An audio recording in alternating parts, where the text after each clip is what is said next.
आज इस वीडियो में आप लोगों को मैथ के इम्पोर्टेंट क्वेश्चन बताने वाले हैं और ये ऑब्जेक्टिव आपके बोर्ड एग्ज़ाम 2025 के लिए बहुत ही इम्पोर्टेंट है। इसलिए आप इस वीडियो को मिस मत करना और मैं एक एक क्वेश्चन को अच्छे तरीके से बताऊंगा ताकि अच्छे से आप लोगों को समझ आ सके और बोर्ड एग्ज़ाम में ये क्वेश्चन आने वाला है, ठीक है ना।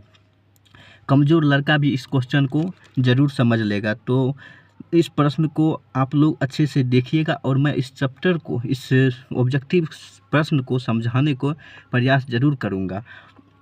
तो आप लोग सबसे पहले अगर इस वीडियो को देख रहे हैं तो इस वीडियो को लाइक कर लीजिए और चैनल पर नए हैं तो प्लीज़ चैनल को सब्सक्राइब कर लीजिए। तो चलिए क्वेश्चन पर चलते हैं। तो पहला सबसे मेरा क्वेश्चन है, कह रहा है निम्न में से कौन अपरमेय संख्या है।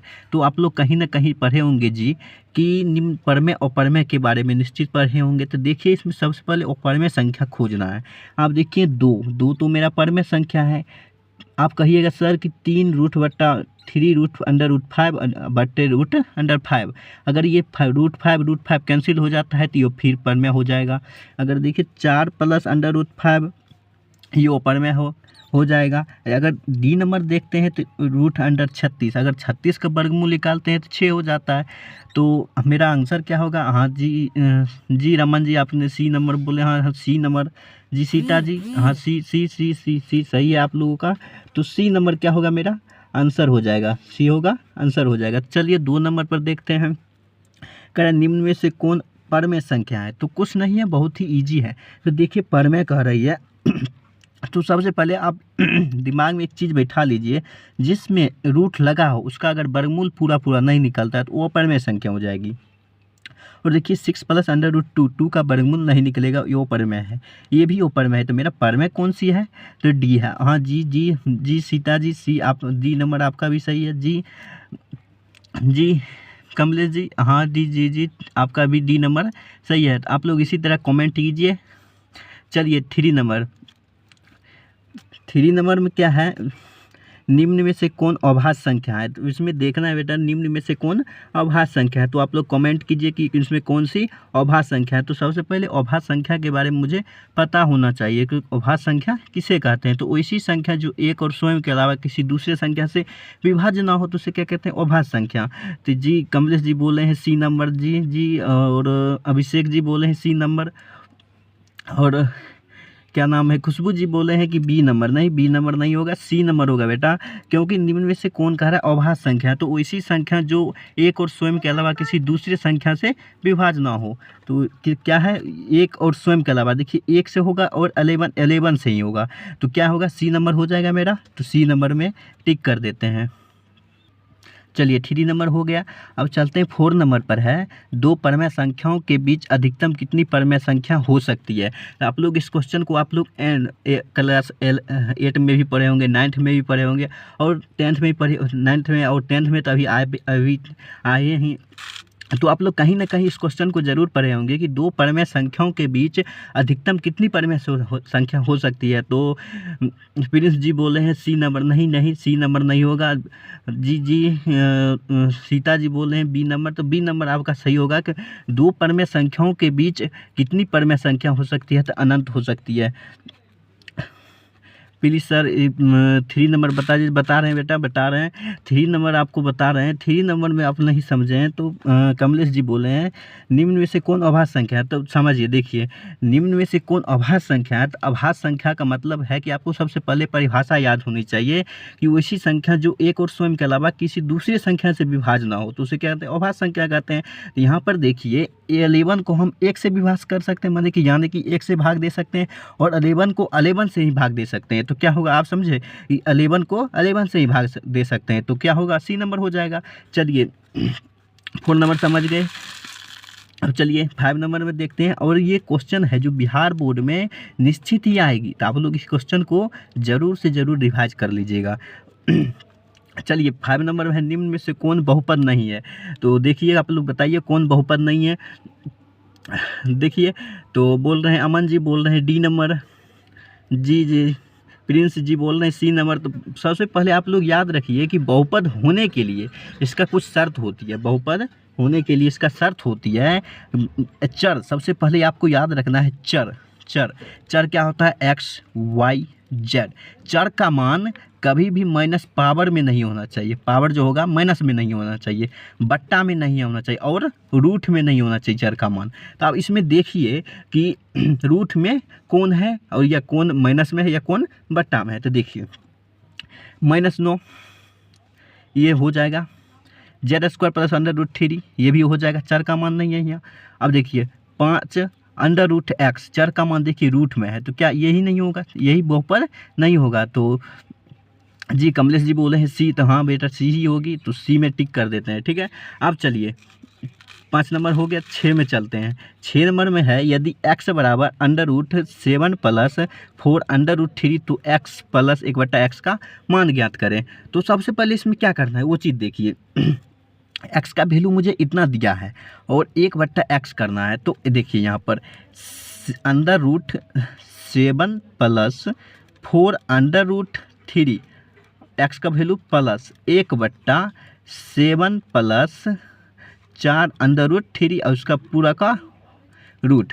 अब क्या करना है यहाँ पर, क्या करना है यहाँ पर अंश बट्टा हर है, इसमें भी अंश बट्टा हर कर लेते हैं और इसका अगर एलसीएम निकाल लेंगे तो इतना ही आएगा। उसके बाद क्या करेंगे? परमेकरण कर देंगे। परमेकरण कर लीजिएगा तो करने के बाद कट खुट जाएगा, उसके बाद क्या आएगा? आंसर 4 आ जाएगा। नहीं नहीं नहीं नहीं नहीं गुड्डू जी, 4 ही आंसर आएगा, आप गलत बोल रहे हैं, 7 नहीं आएगा, 4 ही आएगा। तो किस में टिक करेंगे? 4 वाले में, सी नंबर में, ऑप्शन में। तो चलिए आप चलते हैं 7 नंबर क्वेश्चन की ओर। तो देखिए 7 नंबर क्वेश्चन में है यदि बहुपद px बराबर x² - 2x के + 5 के शून्यक अल्फा कोमा बीटा हो तो अल्फा इंटू बीटा का मान क्या होगा? कह रहा है अल्फा इंटू बीटा का मान क्या होगा। तो सबसे पहले इसमें a b c निकालना पड़ेगा। तो देखिए a का मान कितना है मुझे बेटा, यहाँ पर नहीं कुछ है तो 1 दिया है, b का मान -2 दिया है और c का मान कितना दिया है? 5 दिया है। तो अब देखिए जी, अब क्या करना है? अल्फा इंटू बीटा का मान निकालना है। अल्फा इंटू बीटा बराबर क्या होता है? सी होता है, c/a। अब देखिए c का मान कितना है? 5, a का मान है 1, 1 से भाग देंगे 5 में तो 5, 1 से भाग देंगे 5 में तो 5। अब देखिए 5 किस में है? तो बी नंबर में है। तो क्या 5 किस में है? बी नंबर में है। तो रमन जी बोल रहे हैं थैंक यू सर। तो जी थैंक यू, आपको भी थैंक यू। चलिए अब चलते हैं 8 नंबर में। 8 नंबर में क्या है? यदि बहुपद px बराबर x² - 7x + 9 के शून्यक alpha into beta, alpha comma beta हो तो अल्फा + बीटा का मान क्या होगा? वही क्वेश्चन को रिपीट कर दिया, बस यहाँ पर प्लस कर दिया है। क्या कर दिया है? प्लस कर दिया है। तो वही चीज़ करिए। a बराबर कितना हो गया? a बराबर 1, b बराबर -7 और c बराबर 9। अल्फा प्लस बीटा का मान देख लीजिए। अल्फा प्लस बीटा का मान क्या होता है? -b/a। तो -b कितना? -7 है, माइनस पहले से इसमें लगा हुआ है, एक मान 1। अब देखिए माइनस माइनस प्लस हो जाएगा, 1 से भाग देंगे 7 में कितना आएगा? 7 नहीं आएगा। तो कितना बी नंबर में हो जाएगा? क्या होगा? बी नंबर हो जाएगा। क्या होगा? बी नंबर हो जाएगा। अच्छा अब चलिए ठीक है हिमांशु जी आप भी बोल रहे हैं बी नंबर, ठीक, आपको भी थैंक यू। चलिए अब चलते हैं 9 नंबर में। 9 नंबर में देखते हैं, आप लोग कमेंट कीजिए और अच्छे से देखिए क्या हम समझा रहे हैं। तो चलिए 9 नंबर में, चलिए 9 नंबर में देखते हैं। तो 9 नंबर में क्या है? 9 नंबर में क्या है? द्विघात बहुपद x² + 3x + 2 के शून्यक होगा। तो सबसे पहले आप क्या करें? इसका गुणनखंड तोड़ लीजिए। अगर गुणनखंड तोड़ देते हैं तो क्या होगा? गुणनखंड तोड़ने के बाद इसका अपने आप यहाँ पे निकल जाएगा। क्या निकल जाएगा? और आंसर निकल जाएगा। चलिए तो 9 नंबर हम छोड़ देते हैं, आपके लिए गुणनखंड निकाल लीजिएगा इसका। 9 नंबर छोड़ देते हैं। अब चलिए 10 नंबर क्वेश्चन की ओर। तो 9 नंबर आप लोग खुद से तैयार करके देखिएगा और मुझे कमेंट कीजिएगा। चलिए 10 नंबर। हाँ तो प्रियांशु जी कमेंट किए हैं कि 9 नंबर सर नहीं बताइएगा। 9 नंबर नहीं बेटा, आप लोग खुद से ट्राई कीजिएगा, उसके बाद बताइए कि मुझे कितना आया, तो उसके बाद हम बता देंगे। चलिए 10 नंबर देखते हैं। चलिए 10 नंबर देखते हैं। कह रहा है क्वेश्चन यदि द्विघात समीकरण ax² + bx + c बराबर 0 के दोनों मूल बराबर हो तो द्विघात समीकरण का विवेचक क्या होगा?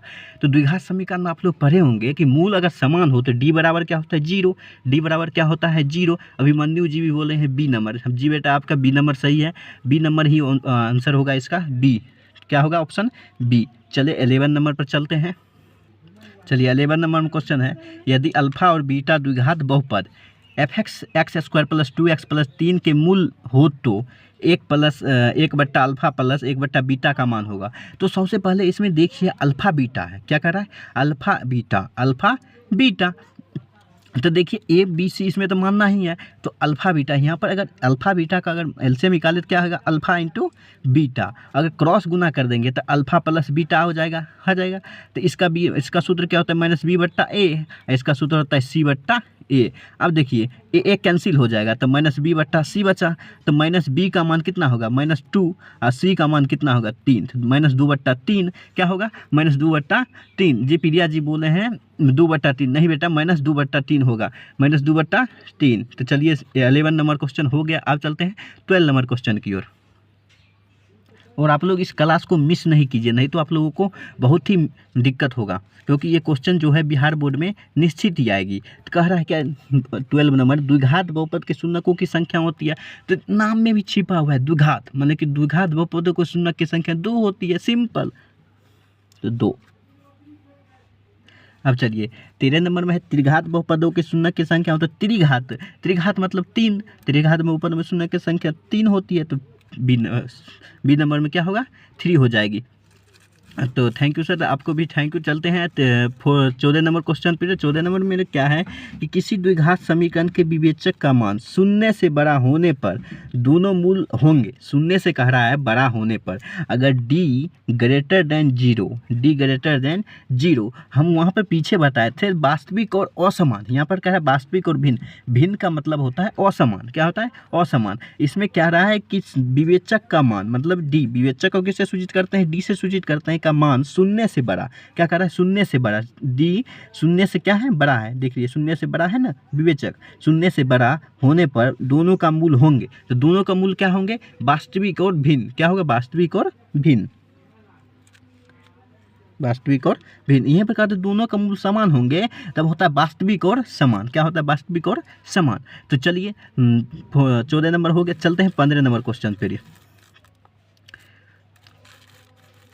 रितेश जी बोल रहे हैं कि सर 14 नंबर का सवाल मुझे समझ नहीं आ रहा, तो ठीक है फिर से हम बताने का प्रयास करते हैं। तो चलिए पहले 15 नंबर देख लेते हैं, उसके बाद हम आपको 14 नंबर फिर से बता देंगे। कह रहा है 15 नंबर, निम्नलिखित में से कौन x - 2y = 0 तो 3x + 4y = 10 है, तो हल है, क्या कह रहा है हल है। तो सबसे पहले इसमें देख लीजिए आप, इसमें एक समीकरण पढ़िएगा, एक होता है कि अद्वितीय हल विधि से हल करें, आपको कहेगा प्रतिस्थापन विधि से हल करें, विलोपन विधि से हल करें, तो वो नियम आपको पढ़ना पड़ेगा। तो वो नियम अभी नहीं पढ़े हैं तो हम देख लीजिए, आप लोग को शॉर्ट ट्रिक में बताते हैं। कह रहा है x - 2y बराबर, अगर x बराबर माइनस में इसको प्लस में कर देते हैं 2y, ठीक है 2y प्लस में कर दिए, और 3x + 4y = 10 है, तो 3x के जगह पर रख लेते हैं 3 × 2y, और इधर प्लस 4y अब बराबर इधर 10। अब देखिए 3 दूनी 6y, 6y अब प्लस 4y अब बराबर 10, 6 4 10y, इधर से भी 10 10 10 कैंसिल हो जाएगा, तो y बराबर कितना आएगा 1 आएगा, y बराबर 1 आएगा। तो x - 2y बराबर क्या है 0, तो x और y का मान कितना है मुझे 1 है बराबर 0। तो अब देखिए x - 2 से 1 गुना करेंगे 2 बराबर 0, तो x बराबर माइनस है प्लस हो जाएगा, तो 2 x बराबर 2 y बराबर 1, x बराबर 2 y बराबर 1, किस में है बेटा 2 बी नंबर में, किस में है बी नंबर में। चलिए 15 नंबर हो गया। चलते हैं 16 नंबर पर। रमन जी बोल रहे हैं कि जी सर बहुत अच्छे से समझा रहे हैं, ठीक है आपको भी थैंक यू। देखते हैं आगे क्वेश्चन पर चलते हैं। कह रहा है यूक्लिड विभाजन का सूत्र होता है, तो यूक्लिड विभाजन का सूत्र क्या होता है, a = bq + r। और यूक्लिड विभाजन में ये भी ध्यान रखिएगा कि यूक्लिड विभाजन का जब हम सवाल पढ़ते हैं तो उसमें HCF का प्रयोग किया जाता है, तो ये भी चीज़ अब लोग याद रखिएगा। तो इसमें a नंबर हो जाएगा, क्या होगा a नंबर। अब चलिए 16 हो गया। देखते हैं अब 17 नंबर क्वेश्चन में पाई कौन सी संख्या है। ये बहुत ही इंपॉर्टेंट क्वेश्चन है, कह रहा है पाई कौन सी संख्या है, और आगे क्वेश्चन है कि पाई का मान क्या होता है। पाई एक क्या है अपरिमेय संख्या है, मेरा पाई क्या है अपरिमेय संख्या है। तो पाई कौन सी संख्या है, मेरा अपरिमेय संख्या है। पाई कौन सी संख्या है अपरिमेय संख्या है। तो अभिमन्यु जी बोले हैं नहीं पाई पूर्णांक संख्या, नहीं बेटा पाई अपरिमेय संख्या होती है, पाई कभी भी परिमेय या पूर्णांक संख्या नहीं होती है। तो चलते हैं अब 18 नंबर क्वेश्चन पर चलते हैं। तो चलिए देखते हैं चलिए देखते हैं 18 नंबर में पाई का मान होगा, यही चीज़ हम आपको बताए थे 70 नंबर क्वेश्चन पर बता रहे थे। तो पाई का मान क्या होगा, तो पाई का वैल्यू होता है 22/7। क्या होता है 22/7, 22/7। प्रिंस जी भी बोले हैं 22/7, जी सब, और शिवम जी बोले हैं 22/7। हाँ आपको भी थैंक यू। चलते हैं देखते हैं 22/7 ही होता है, पाई का मान कितना होता है 22/7। क्या होता है 22/7। और चलते हैं 19 नंबर क्वेश्चन पर, कह रहा है मूल बिंदु होता है। तो सबसे पहले आप, ये क्वेश्चन बहुत ही इंपॉर्टेंट है, मूल बिंदु होता है तो इसमें आप एक ग्राफ ड्रॉ कर लीजिए। क्या करना है, ग्राफ ड्रॉ कर लिया, और यहाँ पर होता है मूल बिंदु 0,0। क्या होता है 0,0। इसमें खोजिए कि 0,0 किस ऑप्शन में दिया गया है, तो देखिए बी नंबर में दिया गया है। ठीक है, चलिए अब चलते हैं 20 नंबर क्वेश्चन पर।